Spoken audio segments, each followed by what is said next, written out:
Avatar Fire and Ash drops us back onto Pandora at a moment when the war feels personal than ever. Sully family is no longer standing together the way they once did. Netham is gone, grief is eating through every bond in the house, and the next threat does not come from the sky alone. This time the danger rises from fire, rage, and a new kind of Roman 6 that has stopped believing in the spirit that once guided them. The story begins only a short time after the last battle. Jake, Sully, and Neytiri are trying to keep their family alive among the reef people, but survival and healing are no longer the same thing. Luke cannot let go of the memory of his brother. He keeps replaying the moment he failed him, and it pulls him deeper into guilt. Neytiri is even worse. Losing her eldest son has turned her pain into fury, and that fury is now aimed at humans and at the people closest to her. Jake feels the family slipping, so he falls back on the only life he fully understands. He starts preparing for another fight. While Jake gathers guns from wrecked human ships and argues with the Mechkina over whether they should use human weapons at all, Spider is facing a different problem.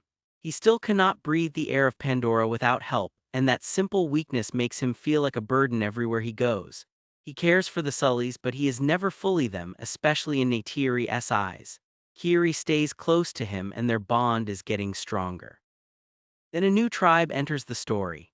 The Wind Traders arrive in floating ships, bright and colorful travelers who move through the skies with an energy that feels almost joyful. Jake and Neytiri make a brutal decision. They think Spider should leave with them and go somewhere he can survive more safely. To Jake it sounds practical. To Spider and the others it feels like betrayal. Still, the family boards the traders' vessels and sets off through the skies. That is when everything breaks apart.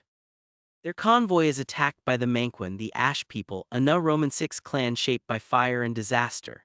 These warriors do not fight like the forest clans or the reef clans. They move with fury, strike hard, and burn what they touch. Their leader is Varang, and she is fierce, ruthless, and driven by the belief that her people were abandoned when they needed help most. Long ago, fire destroyed their home, and when no miracle came, their faith in Iwa died with the ashes. The sky battle is chaos. The Wind Traders are torn apart, riders fall from the air, and the Sully family is scattered. Neytiri is thrown away from the others after a savage clash with Varang. Kiri manages to get Loke, Spider, and Little Tuck onto an Ikrin, but they crash deep in the wilderness and have to run while the Ash people hunt them through the trees. The children witness something horrifying.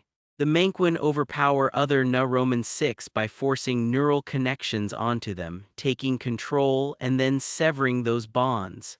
As the chase continues, Spider's oxygen finally runs out. He collapses and there is no spare mask left to save him. Kiri refuses to let him die. In a moment of desperation, she connects herself to the living ground and channels something strange through the network of Pandora. Fungal threads wrap around Spider's body, almost burying him alive. For a terrifying stretch of time it looks like he is gone. Then he wakes up, but he is changed. He can breathe the air of Pandora without a mask, and soon it becomes clear that his body has developed something even more impossible. He is beginning to grow a natural neural bond of his own. Before the children can understand what happened, Varang and the Manquin find them. Jake also crosses paths with Colonel Miles Quaritch and Lyle Wainfleet, who are hunting for Spider and obsessed with crushing Jake. For one brief stretch, Jake and Quaritch are forced into an uneasy partnership because the children are in danger. It does not last. The Manquin capture them anyway, and Quaritch sees an opportunity in Varang.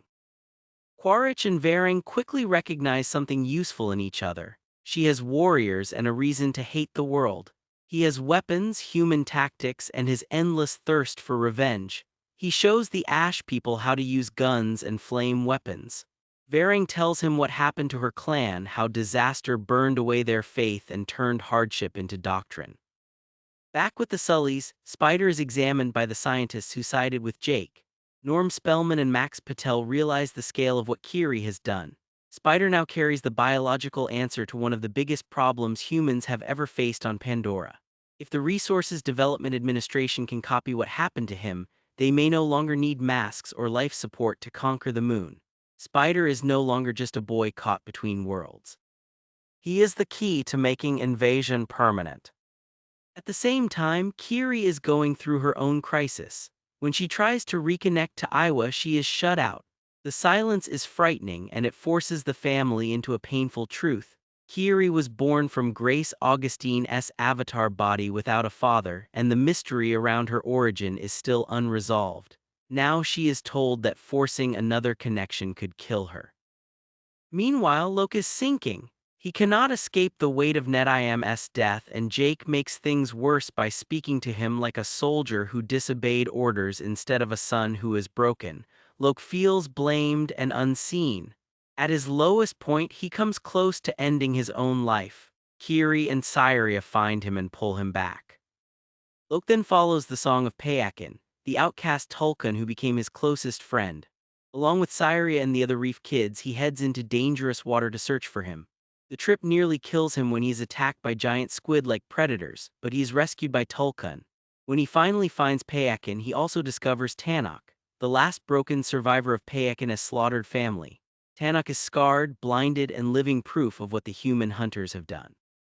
Back near the village, Kiri helps Spider learn how to use his new neural bond. He begins connecting with Pandora's creatures the way the Roman 6 do, and for the first time he seems to feel what belonging might be like. He and Kiri finally share a tender moment together. Then Quaritch strikes. Using Spider as bait, he lures the family into the open. With Varang and the Ash people beside him, he storms the Metkina settlement and demands Jake surrender. Jake does exactly that. He gives himself up to stop a massacre. Jake and Spider are taken to Bridgehead City, where the RDA has grown even more powerful. Spider is sent to laboratories so the humans can study him. Jake is caged in public, treated like a trophy waiting for execution. Quaritch tries to act like he cares about Spider, but every choice he makes still leads back to control and violence. Neytiri refuses to let Jake die. She tracks the enemy all the way to their base, cutting through Ash warriors on the way. She catches Varang vulnerable, forces her to reveal where Jake is being held, and then severs her neural bond. That act matters because it shows how far Neytiri herself has fallen into rage. At the base, chaos erupts. Neytiri blows up a fuel tanker. Ian Garvin, already disgusted by the Tulkun hunt and by what the RDA is doing to Spider, finally turns on his own side. He steals a bulldozer and smashes Jake out of his prison. Spider escapes the lab and throws himself into danger to shield Jake and Neytiri, knowing the humans will not risk killing the one subject they need alive. Together, they flee back into the wild. Then comes one of the hardest moments in the story. Away from the battle, Jake and Neytiri argue over Spider. If the humans can use him to unlock Pandora for themselves, then keeping him alive may doom the world they are trying to save. Jake takes Spider aside with the intention of killing him. Spider knows what is happening and begs him not to do it. Jake cannot go through with it. He breaks down, pulls the boy close, and finally chooses love over fear. Neytiri arrives, sees what almost happened, and at last accepts Spider as part of the family. Now the film races toward war. Jake returns to the Metkina and warns the Tulkun Council that another slaughter is coming. At first they still refuse to fight, so Locke brings them Payakin and Tanok. The scars on Tanok say more than any speech. The truth cannot be ignored. The Tulkun prepare for battle. Jake also accepts that he cannot keep hiding from the part of himself he wanted to leave behind. He goes back to Toruk, bonds with it again, and becomes Toruk Makto once more. The final battle is massive. The RDA arrives with an industrial hunting fleet built to kill Tulkun on a scale Pandora has never seen. The Roman 6 attack from the air and sea. The Tulkun ram ships, riders dive through gunfire, and the Manquin descend with fire from above. Scoresby is back with a prosthetic arm and a personal grudge against Payakin. The fighting is brutal. Jake and Neytiri are badly hurt. Ronal is mortally wounded even as she goes into labor. In one heartbreaking moment, she gives birth and dies, leaving her newborn daughter in Neytiri's arms. That loss hits hard and reminds everyone that victory here will not come clean. As the battle begins tipping toward disaster, Kiri, Spider, and Tuck take the biggest risk of all. Together, they reach for Iowa through the underwater spirit network. This time, Kiri gets through. She begs for help, not for herself, but for everyone. Pandora answers. Sea creatures and wildlife surge into the fight, turning the environment itself against the invaders. Varang tries to finish Neytiri, but Kiri drives her back. Tannock gets revenge on Scoresby, killing the hunter who helped destroy his family.